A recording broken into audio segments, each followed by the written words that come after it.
welcome to this channel. Here it's all about traveling, off the beaten path destinations and exploring other people's inspiring stories. Today I have Melania and Stefano from Worldapalooza with me.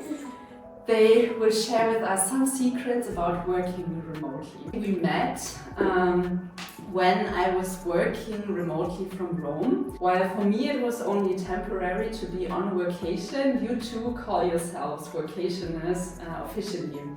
Yes. Would you like to tell us maybe what vacation is and why you call yourself vacationers?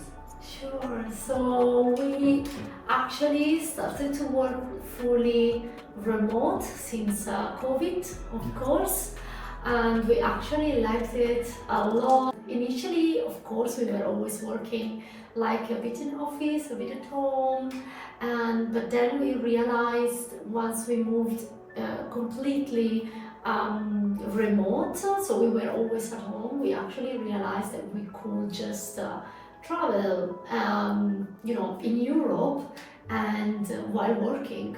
So that is actually the workation meaning. It's like work plus vacation. So you go somewhere to a different place, that can be just another city in your own country while working, but you can be on vacation like on weekends and after work, and do the touristic, let's call it touristic stuff. Yeah, so we actually traveled quite a lot this year in 2023, just while working. There is this popular term flying around social media, digital nomads. Would you too call yourselves digital nomads? I wouldn't, not at the moment. We are a workationer. We have mostly workationers. No digital nomads. Yeah, digital nomads don't have actually a base, so they go from one city or one state to another.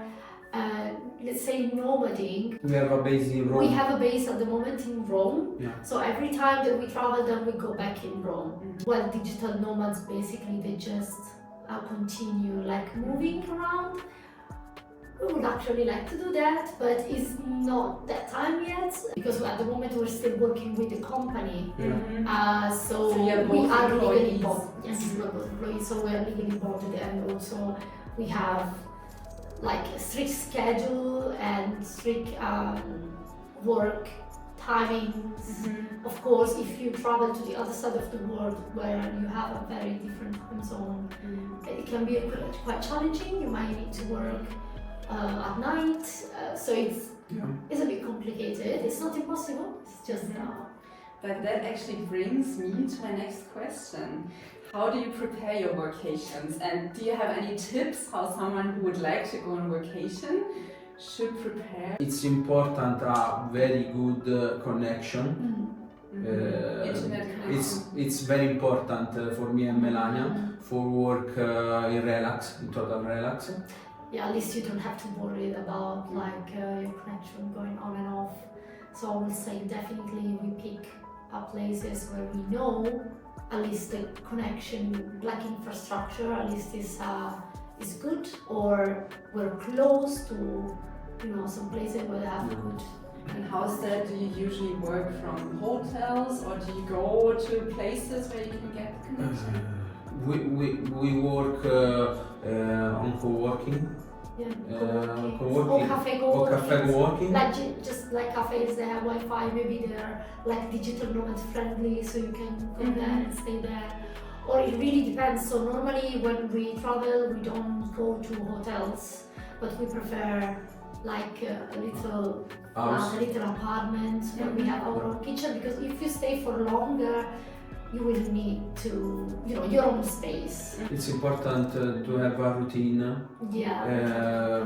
Eat a good food and make a workout. Just try to keep active. When you move somewhere else, it's hard to stay physically and physically active, mentally active. You focus on work and then really go offline to also focus on your free time. Yes, That's my exactly. impression. I think that's important. That's That really you really important. make a cut after work, and then you can actually live the holiday that you. Oh yes, you really wanna need have. to do that. You really need to separate the two things, or you will just keep like going. Never stop, never stop working. But yes, we try really to divide two things. Was there a big issue you had while on vacation? Anything that you would avoid in the future? Or anything that other people that would like to do it should avoid? The main issue I think we were having is about like internet connection. That can be actually an issue, but you know, it's doable. And as long as you plan in advance, you might need to buy an eSIM or a SIM, like a local SIM card, something like that, I think, but not really a lot of issues, because it's, you know, you just keep living like normally. And the important thing is to find actually a place. Like the first time when we arrived in Tenerife, the very first night, our flight was late. We couldn't check in at our place. I mean, the host was not responding. When we got there, the apartment was not cleaned at all from the previous tenant, let's say.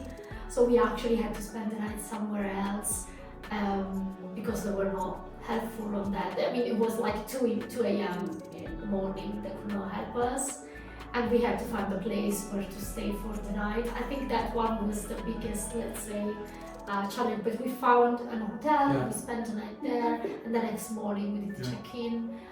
Yes, I think things can be always improved. I'm sure the next time we will just make sure that you know, just with some few questions more. Do you have any plans for your next vacation? We actually booked our first very short vacation for 2024. For 10 days. We're going to Albania for 10 days. There is a small like digital nomads community also over there, so we would like to check that out because there are a few communities actually around the world and around Europe, and we really like to meet other people, so it will be interesting. Cool. Yeah. I'm really looking forward to following your adventures. And yeah, if you enjoyed the conversation, don't forget to hit the thumbs up and subscribe to this channel. And yeah, we see each other again for the next adventures around the world. Thank you. Bye!